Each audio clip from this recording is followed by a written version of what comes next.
आज की टॉपिक है हमारी चैप्टर 6 क्लास 10th में है, जिसका नाम ट्रायंगल्स है। तो ट्रायंगल्स में आज हम थोड़ा देखेंगे सिमिलर ट्रायंगल, जो हमारे कोर्स में है similar triangle. But similar triangle पढ़ने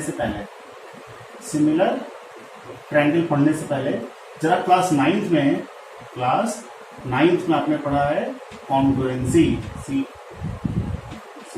कॉन्ग्रुएंसी का सिग्नेचर क्लास 9th आपने पढ़ा था। तो कॉन्ग्रुएंसी आपने पढ़ा था, 3-4 रूल्स पढ़े थे, RHS, SSS, है ना, एंगल साइड एंगल प्रॉपर्टी, ऐसे ही, और एक प्रॉपर्टी था SAS। ये 4 प्रॉपर्टी आपने पढ़ा था। ये 4 प्रॉपर्टी मिलकर क्या करती थी, बताती थी कि दो ट्रायंगल ये कॉन्ग्रुएंट है कि नहीं, मतलब दोनों ट्रायंगल का साइज इक्वल है। तो अगर कॉन्ग्रुएंसी अगर हम पढ़ते हैं दो ट्रायंगल में ABC, ये ट्रायंगल मान लो, और ये आप मान लो PQR, अगर ये दोनों ट्रायंगल अगर कॉन्ग्रुएंट है तो कॉन्ग्रुएंसी में क्या होता था कि साइड्स इक्वल हो जाती। कॉन्ग्रुएंसी में क्या होता था, साइड्स इक्वल हो जाती, मतलब AB आपस में और इसका PQ हम रेड करते हैं, ये दोनों इक्वल हो जाते थे। और BC ये इक्वल हो जाता था QR के, एंड थर्ड AC इक्वल हो जाता था PR। तो आप RHS ये चारों प्रॉपर्टी यूज करके हमेशा ये दोनों इक्वल करते हैं। मतलब इसको आप एक चश्मे से आप और तरीके से देख सकते हो। देखो, इसको आप ऐसे भी कर सकते थे कि AB अपॉन PQ अगर इक्वल है तो रेशियो 1 आप डिवाइड करके देखोगे।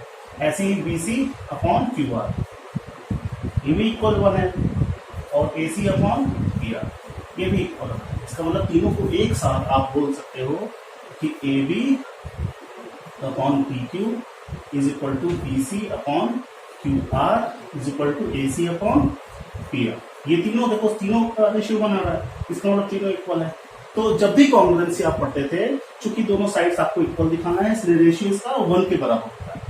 सिमिलर में थोड़ा डिफरेंट है। अगर ट्रायंगल सिमिलर रहेगी, अगर ट्रायंगल यही ट्रायंगल अगर सिमिलर हो, यही ट्रायंगल अगर आप सिमिलर हो तो देखो क्या होगा। ये ट्रायंगल अगर सिमिलर हो तो क्या होगा, देखो अगर ये ट्रायंगल फिर से हम ले लें ABC, मैं थोड़ा डिफरेंस बताना चाह रहा हूं कि क्यों हम कॉन्ग्रुएंसी पढ़ते हैं और कॉन्ग्रुएंसी के बाद हमें सिमिलरिटी पढ़ने की क्या जरूरत है। ठीक है, फिर PQR ले लेते हैं दूसरी ट्रायंगल। अगर ये दोनों ट्रायंगल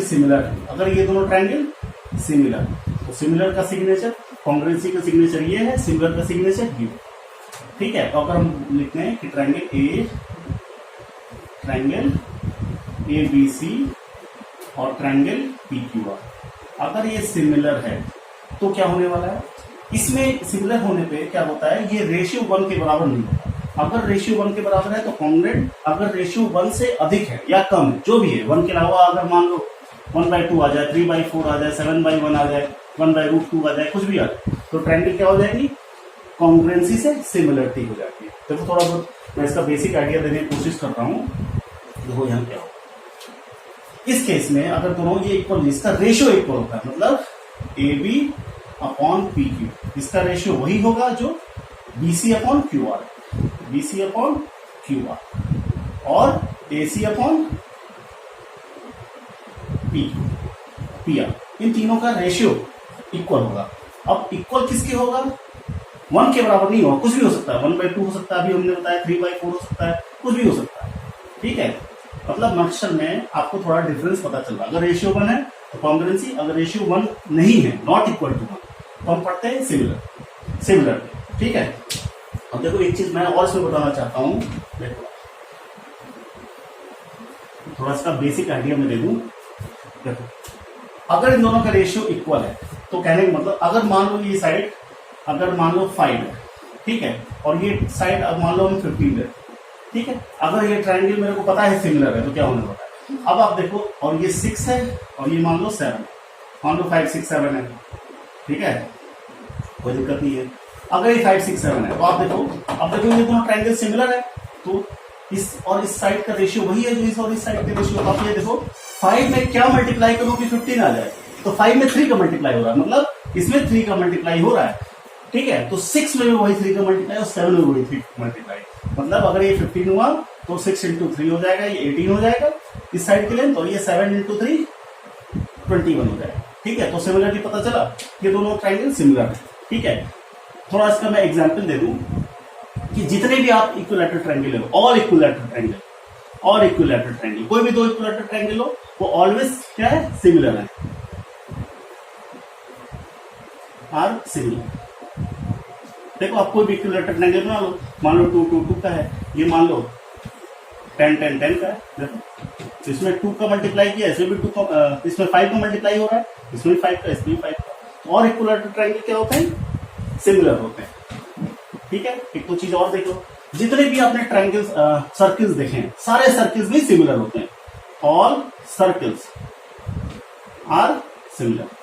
ठीक है, और भी आप कह सकते हो कि ऑल, जितने भी आपने अगर मैं स्क्वायर की बात करूं, ऑल स्क्वायर्स आर सिमिलर, जितने भी स्क्वायर हैं सारे सिमिलर है। देखो एक स्क्वायर का लेंथ तो मान लो 2 2 2 साइड का है, तो अगर दूसरा स्क्वायर का मान लो आपने 4 लिया, ठीक है, तो सारा साइड इक्वल होता है स्क्वायर में, भी 4 4 हो गया। मतलब इसमें से 2 का मल्टीप्लाई ये मिला, इसमें भी 2 का मल्टीप्लाई, इसमें भी और इसमें भी 2 का। तो थोड़ी आई थिंक आपको आइडिया लग रहा होगा कि सिमिलर ट्रायंगल्स होता क्या है, और कॉन्ग्रुएंसी एक छोटा पार्ट है जो सिमिलर के अंदर ही कवर होता है। ठीक है, तो एक थ्योरम है जो मैंने ऑलरेडी लिख रखा है, ये बेसिक प्रोपोर्शनलिटी थ्योरम नाम से भी इसको जानते हैं हम, बेसिक प्रोपोर्शनलिटी थ्योरम इसका नाम है। ठीक है, अब ये थ्योरम क्या चीज है देखो जरा, if a line drawn parallel to one side of a triangle, तो एक ट्रायंगल आप ले लो, एक ट्रायंगल मान लो मैं ले लो, ठीक है, समझने की जरूरत है यहाँ पे। तो एक ट्रायंगल एबीसी आप ले लो, थोड़ी मैं बड़ी बना दो ट्रायंगल,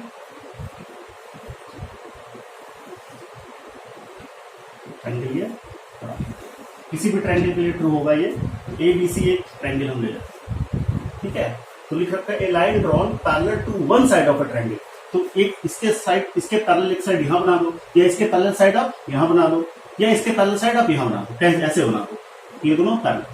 ठीक है, तो बेसिक केस में आप चूंकि मैथमेटिक्स हम इजीली सब कुछ कर लें, तो होना इसमें वही है जो उसमें होना है, बट बेहतर है कि ऐसा साइड हम ले लें कि फर्स्ट टाइम पढ़ने में थोड़ा आसानी है। ठीक है, आप करने के बाद फिर इसको अपने तरफ से आप प्रूफ करके देख लेना।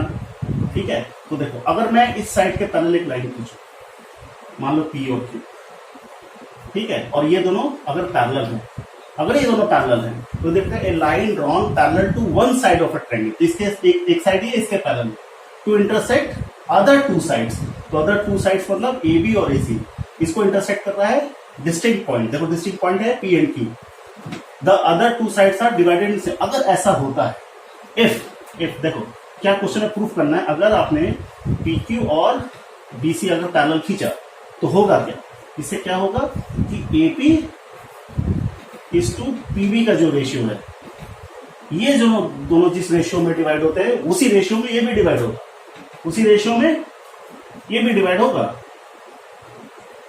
क्यूसी, या इसको ऐसे भी आप लिख सकते हो एपी अपॉन पीबी, हर रेशियो को आप डिवाइड में चेंज कर सकते हो, तो ए क्यू अपॉन क्यूसी। ठीक है, कहने का मतलब अगर 3:4 का रेशियो है ये, तो ये भी 3:4 आएगा, ये हमें प्रूफ करना है।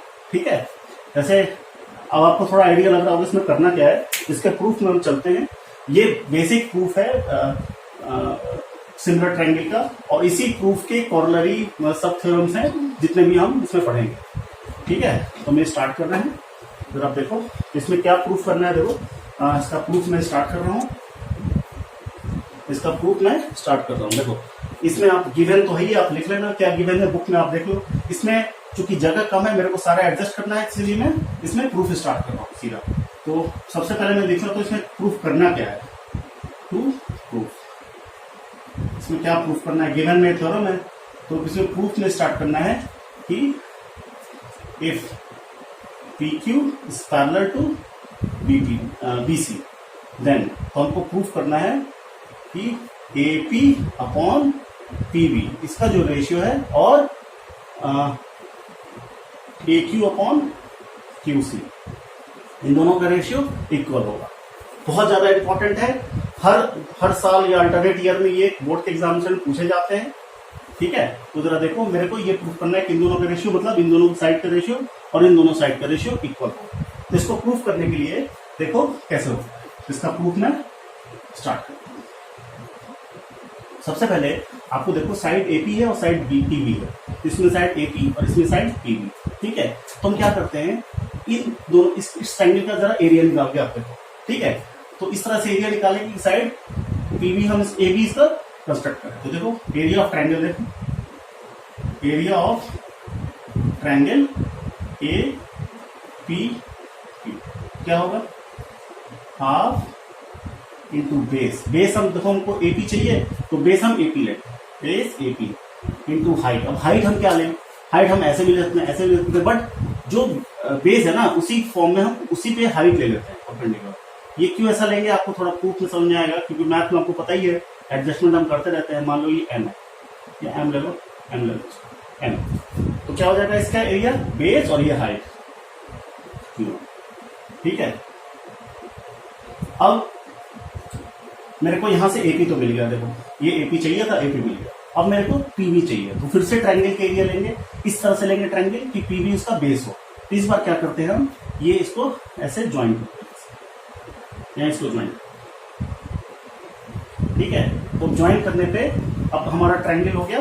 अब P B Q, P B Q का हम एरिया लेंगे, तो area of triangle P B Q. अब क्यों पीबी क्यू लेंगे, क्योंकि पीबी मेरे को चाहिए, यहां दिख रखा है, तो एरिया में अब बेस और हाइट वही करेंगे, तो हाफ फिर से पीबी ले लेते हैं बेस बनाने के लिए, इसमें चाहिए भी, और इसका हाइट। अब बताओ इस ट्रायंगल की हाइट क्या होगी, क्या इस ट्रायंगल की हाइट क्या, क्या इस ट्रायंगल की हाइट क्यू एम होगी, आप सोचो क्या इस ट्रायंगल की हाइट क्यू एम होगी। देखो जरा, ये ट्रायंगल को मैं ऐसे भी इसको कंस्ट्रक्ट कर सकता हूं, देखो बी पी एंड ये ट्रायंगल है। अगर ट्रायंगल बी पी क्यू है तो बेस अगर बीपी है, बेस अगर पीबी है, तो हाइट इसका क्या होगा, वो भी ऑब्ट्यूज एंगल ट्रायंगल में, ठीक है, हाइट ट्रायंगल के बाहर हो सकता है। ठीक है, तो अब ये बेस है, तो इसकी हाइट मेरे को कंस्ट्रक्ट करने के लिए मेरे को क्या करना पड़ेगा, इसको मेरे को आगे बढ़ाना पड़ेगा, अपने सर पर रखा है, फिर यहां से हम परपेंडिकुलर ड्रॉ कर देते हैं। परपेंडिकुलर देखो वही परपेंडिकुलर एम है, अगर इसको आप देखो तो सेम चीज है। ठीक है, तो पीबी और हाइट इन दोनों को मल्टीप्लाई करेंगे तो ये ट्रायंगल का हाइट एरिया आ जाएगा। ठीक है, तो इसको मैं ट्रायंगल को रब कर रहा हूं। अब क्या करेंगे, दोनों इक्वेशन को डिवाइड करना। ठीक है, तो हम ऐसे लिख देंगे therefore area of triangle A P Q upon area of triangle P B Q, इन्हीं दोनों को हम डिवाइड करें तो क्या होगा, इधर आर एच एस में देखो आप R into base A P into height Q M upon half into P B into Q.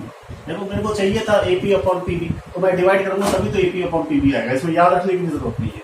तो ये देखो क्यू से क्यू कैंसिल हो जाएगा, वन आ जाएगा, वन टाइम्स आ जाएगा, हाफ से हाफ से तो ये आ जाएगा एपी अपॉन पी। तो इन दोनों का एरिया का रेशियो, इन दोनों ट्रायंगल का एरिया का रेशियो या इसको आप इक्वेशन।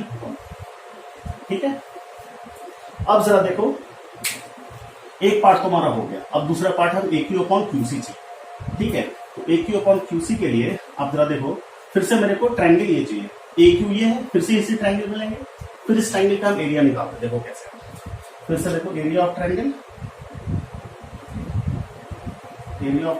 ए पी क्यू क्या हो जाएगा, एरिया ऑफ ट्रायंगल हाफ, इस बार क्योंकि ए क्यू चाहिए तो हम ए क्यू ले लेंगे, हाफ इंटू ए क्यू, ये बेस। अब इस बार हाइट हम ये नहीं लेंगे, इस बार हाइट हम ऐसे खींच लेंगे, फिर से वही काम जो हमने ऊपर किया है, सेम वही सब कुछ यूज करना है।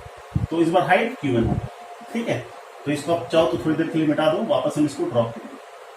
ठीक है, तो ये हो गया। ठीक है, ये हम वापस इसको जरूरत होगी ड्रॉप, तो इसका half into base into height क्या हो जाएगा, पी। ठीक है, अब दूसरा फिर से मेरे को क्यूसी करना है, तो जैसा हमने इसमें किया था सेम खान इसे भी कर लेंगे, इसको आप रब कर दो, फिलहाल आगे जरूरत पड़ेगी तो हम कर लेंगे। फिर से ट्रायंगल हम ये लेंगे ताकि हम बेस क्यूसी ले लें। ठीक है, तो फिर से area of triangle P Q C क्या हो जाएगा हाफ, फिर से बेस क्या होगा इस बार क्यू सी। आपको समझ में आ रहा है? देखो ये ट्राइंगल है, बेस क्यू सी है, बेस क्यू सी। क्यों ऐसा ले रहे हैं? क्योंकि मेरे को क्यू सी चाहिए यहाँ, ठीक है, क्यू सी चाहिए इसलिए ले रहे हैं, ठीक है। कुछ भी थोड़ी ना करते रहेंगे, ये तो हमें ऐसे ही जो प्रूफ करना है उसी ट्रैक पे चलेंगे ना, कहीं और तो नहीं चले जाएंगे, ठीक है। क्यू सी और इसका देखो सेम जो लॉजिक हमने पिछले बात की थी, तो हाइट इसका क्या हो जाएगा पीएम, इसकी हाइट पीएम, ठीक है। फिर से इन दोनों को जैसे ऊपर डिवाइड किया था, इन दोनों को डिवाइड करते हैं ताकि एक ही ऊपर क्यू सी मिल जाए, तो डिवाइड कर दो। Therefore area of triangle A P, इस दूसरे कलर से कर देता हूं ताकि बिल्कुल क्लियर रहे। Area of triangle A P Q upon area of triangle P Q C. आप इधर करोगे तो फिर से ऊपर half into A Q into P N upon half into Q C into P. देखो आप डिवाइड करके देखो क्या क्या कट हो रहा है, जो जो कट हो रहा है आप काट के अपने कॉपी में लिखो, ठीक है। देखो अब काट के इसको कट कर दो, क्या आने वाला है, ये दोनों पीएन से पीएन कैंसिल हो जाएगा, हाफ से हाफ जैसे ऊपर किया था, और फाइनली आंसर हो जाएगा A Q upon Q C equation, ठीक है। अब आप जरा देखो एरिया ऑफ ये दोनों क्वेश्चन 1 एंड क्वेश्चन 2 जरा आप जरा देखो, ए पी क्यू एरिया का ऊपर है न्यूमरेटर में, यहाँ भी ए पी क्यू है, और डिनोमिनेटर में ट्राइंगल पी बी क्यू है, यहाँ डिनोमिनेटर में ट्राइंगल पी क्यू सी है। अगर डिनोमिनेटर भी इक्वल है तो आरएचएस एलएचएस हम इक्वल कर देंगे, एलएचएस इक्वल कर देंगे तो दोनों क्वेश्चन लेकर हम आरएचएस भी इक्वल कर सकते हैं। तो जरा देखो area of triangle A P Q, इसमें तो कोई दिक्कत नहीं है, ठीक है। ये पोर्शन देखो ऊपर और ये पोर्शन दोनों सेम है, अब मेरे को अलग अलग इसमें करना है, ठीक है, ठीक है। तो आपको ध्यान होगा, इसको मैंने कुछ ऐसा बनाया था हमने, नीचे वाला पोर्शन ये कुछ ऐसा बनाया था हमने, ठीक है, जो ऊपर वाला इक्वेशन 1 जब बनाया था। तो जरा देखो, आप जरा देखो ट्राइंगल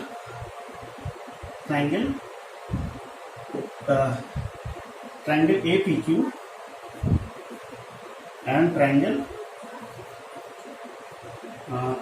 पी क्यू सी, ऐसा नहीं, ए पी क्यू है, पी क्यू सी ले लो, P B Q and triangle P Q C, दोनों डिनोमिनेटर में हमने ट्राइंगल वाला लिया है, जो भी डिनोमिनेटर में ये दोनों हमने लिया है, ठीक है। तो भी जरा ट्राइंगल जरा देखो, क्या ये ट्राइंगल सेम बेस में है, क्या ये ट्राइंगल सेम बेस में है, जरा देखो क्या दोनों ट्राइंगल का बेस है क्या पी क्यू सी, जरा देखो क्या दोनों ट्राइंगल का बेस पी क्यू है। देखो नहीं समझ आ रहा है तो इसको पी क्यू बी भी तो लिख सकते हैं, तो देखो क्या दोनों ट्राइंगल का बेस क्या पी क्यू है, क्या दोनों ट्राइंगल के बेस पी क्यू है। हाँ अब देखो एक ये ट्राइंगल आप कंसिडर कर रहे हो, एक ये ट्राइंगल आप कंसिडर कर रहे हो, और दूसरी ट्राइंगल आप ये कंसिडर कर रहे हो। अब ध्यान से देखो तो सेम बेस पे है क्या, यस, दोनों का बेस सेम है, दोनों का बेस सेम मतलब सेम बेस पे, मतलब सेम बेस, ठीक है।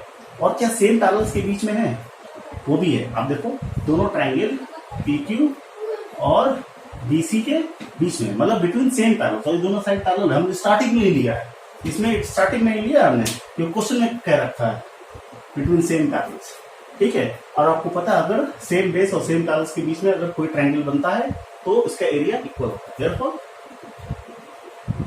Area of triangle P B Q should be equal to area of triangle P Q C. तो आपका न्यूमरेटर तो इक्वल ही था क्योंकि सेम ही ट्राइंगल की बात कर रहा है, डिनोमिनेटर भी। इसका मतलब equation 1 from equation 1 and 2, equation 1 और 2 में, इक्वेशन 1 और 2 में क्या एलएचएस पार्ट इक्वल है क्योंकि न्यूमरेटर ऑलरेडी इक्वल है क्योंकि सेम ट्राइंगल है, डिनोमिनेटर भी एरिया हमने इक्वल दिखाई दिया ऊपर, सेम बेस और सेम पैरेलल, क्लास 9 का आपने पढ़ा है। तो देखो क्या हम इक्वेशन 1 2 से अगर लेफ्ट हैंड साइड इक्वल है तो सिंस ऐसे लिख लो ब्रैकेट में, सिंस लेफ्ट हैंड साइड इसका इक्वल है, left hand side are equal, तो आरएचएस भी इक्वल होगा। देखो क्या बन जाएगा A P upon P B is equal to A Q upon equal हो, ठीक है। तो बहुत ज्यादा इंपॉर्टेंट थ्योरम है ये, इसको आप बहुत अच्छे से पढ़ना। कोई डाउट है तो आप दोबारा ये बुक को खोलना, ठीक है, मेरे को मेल करना, ठीक है, व्हाट्सएप करना, मैं नंबर प्रोवाइड करा दूंगा। Thank you very much.